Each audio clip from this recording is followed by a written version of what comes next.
Hello everybody. So இந்த வீடியோவில் நம்ம என்ன பார்க்க போகிறோம்னா it's obviously about the happen election. அந்த எலெக்ஷனோட ஓட் கவுண்ட்ஸ் வந்து முடிஞ்சிருக்கிற நிலமையில யார் யார் ரெஸ்பெக்டிவ் எம்எல்ஏஸ் ஃபார் ஆல் 234 தொகுதிக்கும் யார் யார் ரெஸ்பெக்டிவ் எம்எல்ஏஸ்ன்னு பார்க்க போகிறோம்.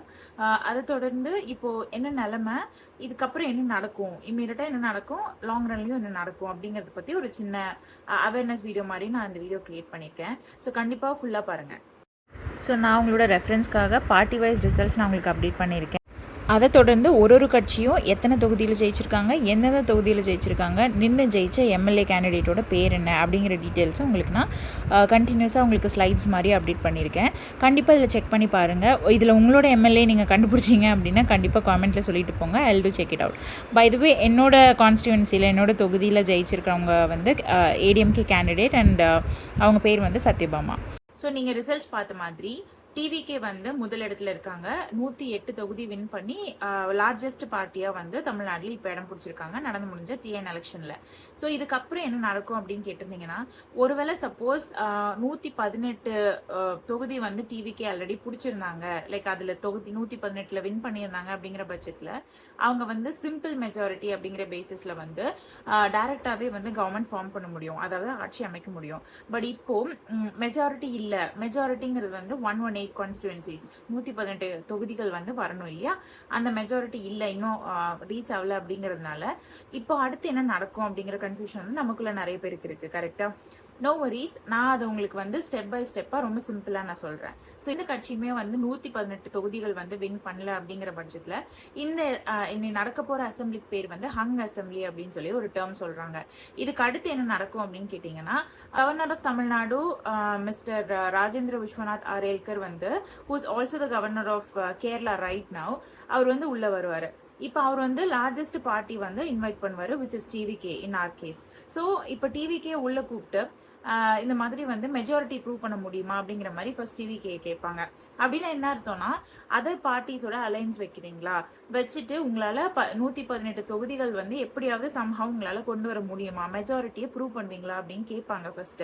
இது வந்து அசம்பிளியில கிடையாது, பட் அதர்வைஸ் அசம்பிளிக்கு அப்பாற்பட்டு இது வந்து ஃபர்ஸ்ட் லைக் இந்த பார்ட்டி இன்வைட் பண்ணி கேட்பாங்க. ஸோ அந்த கேஸ்ல அவருக்கு வந்து ஒரு 10 நாளுக்குள்ள வந்து டைம் கொடுப்பாங்க மெஜாரிட்டியை ப்ரூவ் பண்ண முடியுமா அப்படின்னு பாக்குறதுக்கு. ஸோ அந்த 10 நாள்ல வந்து விஜய் வந்துட்டு who is the leader of TVK party right now, அவர் வந்து ரீச் அவுட் பண்ணும் other small parties or else other big parties, any one big parties கூட அலைன்ஸ் முடியுதா அப்படிங்கிற மாதிரி பார்ப்பாங்க. ஸோ இப்போ அந்த 10 நாளுக்குள்ள வந்து ஓகே என்னால் ஃபார்ம் பண்ண முடியும், என்னால் வந்து மெஜாரிட்டி ப்ரூவ் பண்ண முடியும் அப்படின்னு சொல்லிட்டாங்கன்னா அடுத்து அசம்பிளி கூடும். ஸோ அப்படி அந்த கேஸ்ல அசம்பிளி கூடினதுக்கு அப்புறம் அசம்பிளியில கூட வந்து ஒரு ஃப்ளோர் டெஸ்ட் அப்படின்னு ஒன்று கண்டக்ட் பண்ணுவாங்க, வேர் அங்கேயும் வந்து டிவிகே தலைவர் விஜய் வந்து மெஜாரிட்டி வந்து ப்ரூவ் பண்ணணும். அதாவது அங்க வந்து கேட்பாங்க இந்த மாதிரி இத்தனை 108 எம்எல்ஏஸ் வந்து டிவிகேல ஆல்ரெடி இருக்காங்க, இதை தாண்டி இன்னும் 10 எம்எல்ஏஸ் வந்து சப்போர்ட் பண்றீங்களா அப்படிங்கிற மாதிரி கேட்பாங்க.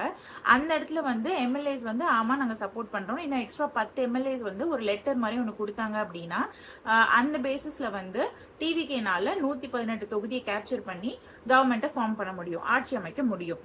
ஒருவேளை டிவிகே வந்து மெஜாரிட்டியை ஃபார்ம் பண்ண முடியல அப்படிங்கிற பட்சத்துல இனி அடுத்தது வந்து அடுத்த லார்ஜஸ்ட் பார்ட்டிஸ், அதாவது டிஎம்கே ஏடிஎம்கே, இது ரெண்டையும் இன்வைட் பண்ணுவாங்க கவர்னர். இப்போ டிஎம்கே அண்ட் ஏடிஎம்கே ரெண்டு பேரோட கவுண்டை சேர்த்தா கூட 106 தான் வருது இல்லையா. ஸோ இப்பயும் அவங்களுக்கும் சப்போர்ட் வேணும். ஸோ அவங்களும் அதே மாதிரி செகண்ட் சான்ஸ் வந்து அந்த நெக்ஸ்ட் ஸ்மாலர் பார்ட்டிஸ்க்கு கிடைக்கும். அவங்க டிஎம்கே பிளஸ் ஏடிஎம்கே ரெண்டு பேரும் சேர்ந்து பிளஸ் அதர் தன் தட் இன்னொரு சில அலைன்சஸ் எல்லாம் வச்சு சம்ஹவ் அவங்களால வந்து மெஜாரிட்டி ப்ரூவ் பண்ண முடிஞ்சிச்சு அப்படின்னா டிஎம்கே பிளஸ் ஏடிஎம்கேவோட அலைன்ஸ் வந்து ஆட்சி அமைப்பாங்க. ஓகே, இப்போ அந்த ஆப்ஷனும் போயிடுச்சு. ஃபர்ஸ்ட் இந்த கேஸ்ல விஜய் சார்னாலையும் ஆட்சி அமைக்க முடியல, செகண்ட் டிஎம்கே பிளஸ் ஏடிஎம்கே ரெண்டு பேரோட அலைன்ஸ் பிளஸ் இன்னும் நிறைய சில கட்சிகளோட சேர்ந்தும் 118 மெஜாரிட்டி ப்ரூவ் பண்ண முடியல அப்படிங்கிற பட்சத்துல ஆட்சி அமைக்க முடியாது தமிழ்நாட்டில். அதுக்கப்புறம் தான் வந்து முக்கியமான பாயிண்ட், இந்த கேஸ்ல வந்து பிரசிடென்ஸ் ரூல் அப்படின்னு சொல்லி ஒன்று அப்ளை ஆகும். பிரசிடென்ஸ் ரூல் அப்படின்னா என்னன்னா, ஸ்டேட் கவர்மெண்ட் வந்து சஸ்பெண்ட் ஆயிடும், சென்ட்ரல் கவர்மெண்ட் வந்து ஆட்டோமேட்டிக்கா கண்ட்ரோல் எடுத்துப்பாங்க. அப்படின்னா என்ன அர்த்தம் அப்படின்னு கேட்டீங்கன்னா, அசம்பிளி வந்து சஸ்பென்ஷன்ல வைப்பாங்க. அசம்பிளி சஸ்பென்ஷன்ல வைக்கிறாங்க அப்படின்னா ஃபுல்லாமே வந்து சஸ்பென்ஷன்ல இருக்காது, இருக்காது. லைக் எம்எல்ஏஸ் யாரும் லைக் அசம்பிளி போகாம இருக்க மாட்டாங்க. எம்எல்ஏஸ் அசம்பிளியில இருப்பாங்க. பட் அட்மினிஸ்ட்ரேஷன் அது எல்லாமே வந்து வில் பி கண்ட்ரோல்டு பை கவர்னரும் சென்ட்ரல் கவர்மெண்ட்டும். இவங்க 2 பேரும் சேர்ந்து தமிழ்நாடோட அட்மினிஸ்ட்ரேஷனை கண்ட்ரோல் பண்ணுவாங்க. இது வந்து எவ்வளோ நாளைக்கு இப்படி இருக்கும் அப்படின்னு கேட்டிங்கன்னா, டிப்பிக்கலாக வந்து 6 மந்த்ஸ்க்கு பிரசிடென்ட்ஸ் ரூல் அப்ளை ஆகும். ஆனால் அதுக்கு மேலே எக்ஸ்டெண்ட் ஆகிறதுக்கும் சான்ஸ் இருக்கு. மேக்ஸிமம் வந்து 3 இயர்ஸ் வரைக்கும் பிரசிடென்ட்ஸ் ரூல் போகிறதுக்கு சான்ஸ் இருக்கு. பட் டிப்பிக்கலாக அப்படி இருக்காது அப்படிங்கிற மாதிரி சொல்றாங்க. பிரசிடென்ட்ஸ் ரூல் அப்படிங்கிறது வந்து மேபி ஃபியூ வீக்ஸ்லேருந்து ஒரு கப்புள் ஆஃப் மந்த்ஸ் வரைக்கும் டைம் கொடுப்பாங்க.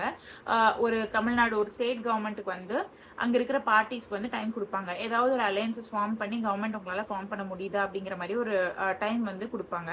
இப்போ இந்த few weeks to couple of மந்த்ஸ்க்குள்ள ஏதாவது சில பார்ட்டிஸ் சேர்ந்து அலைன்ஸ் வச்சு ஒரு கவர்மெண்ட்டை ஃபார்ம் பண்ண முடிஞ்சுங்கிற பட்சத்தில் ஃபைன். இப்போ இல்லை அந்த few weeks to couple of மந்த்ஸ்க்கு மேலேயும் வந்து எந்த பார்ட்டிஸுமே சேரலை, எந்த கவர்மெண்ட்டுமே எந்த பார்ட்டிஸுமே ஃபார்ம் பண்ண முடியல, எந்த பார்ட்டிஸுமே மெஜாரிட்டி காமிக்க முடியல அப்படிங்கிற பட்சத்தில் அவங்க ஃப்ரெஷ் எலெக்ஷன்ஸ் வந்து அனௌன்ஸ் பண்ணுவாங்க. ஸோ இதுதான் இந்த president's rule which is very important. நம்மள நிறைய பேருக்கு இந்த மாதிரி இன்ஃபர்மேஷன் தெரியாது அப்படின்னு நான் நினைச்சேன். அதனால தான் நான் அந்த வீடியோ மேக் பண்ணேன். ஸோ ஒரு சம்மரி மாதிரி சொல்லணும் அப்படின்னா வந்து இம்மீடியட்டாக என்ன நடக்கும் அப்படின்னா, பார்ட்டிஸ் வந்து ரஷ் பண்ணுவாங்க. ஏதாவது அலைன்ஸ் பண்ண முடியுமா, அதனால வந்து மெஜாரிட்டி ப்ரூவ் பண்ண முடியுமா அப்படின்னு பார்ப்பாங்க. கவர்னர் வந்து இதுக்கு 10 days கொடுப்பாரு. அதுக்கப்புறமா ஃப்ளோர் டெஸ்ட் நடக்கும், அங்கேயும் ப்ரூவ் பண்ணும். ஸோ இதுதான் இம்மீடியட்டாக நடக்க போகுது. ஸோ இதுதான் நான் இந்த லாங் வீடியோவோட சின்ன சம்மரி மாதிரி நான் உங்களுக்கு சொல்லணும்னு நினைச்சேன். அண்ட் கண்டிப்பாக இந்த வீடியோ உங்களுக்கு எல்லாருக்கும் எப்படியாவது ஒரு வகையில் யூஸ்ஃபுல்லா இருக்கும் அப்படின்னு நான் நம்புறேன். இந்த கண்டென்ட் உங்களுக்கு பிடிச்சிருந்தா கண்டிப்பா லைக் பண்ணிக்கோங்க. ஆல்சோ இந்த டியூஸ்டே சீரீஸ்ல வின் பண்ற அந்த பர்டிகுலர் பார்ட்டியோட மேனிஃபெஸ்டோ வந்து பாயிண்ட் பை பாயிண்ட் வந்து ஃபுல் மேனிஃபெஸ்டோ படிக்க போறோம், படிச்சு தெரிஞ்சுக்க போறோம். அதுக்கப்புறமா அவங்க அதை செய்யறாங்களா அப்படின்னு ரியாலிட்டி செக் வைக்க போறோம். ஸோ அந்த பாயிண்ட்ஸ் எல்லாம் நீங்க பார்த்து அப்டேட்டடா இருக்கணும்னு நினைச்சீங்கன்னா ஸ்டே டியூன்ட். பை.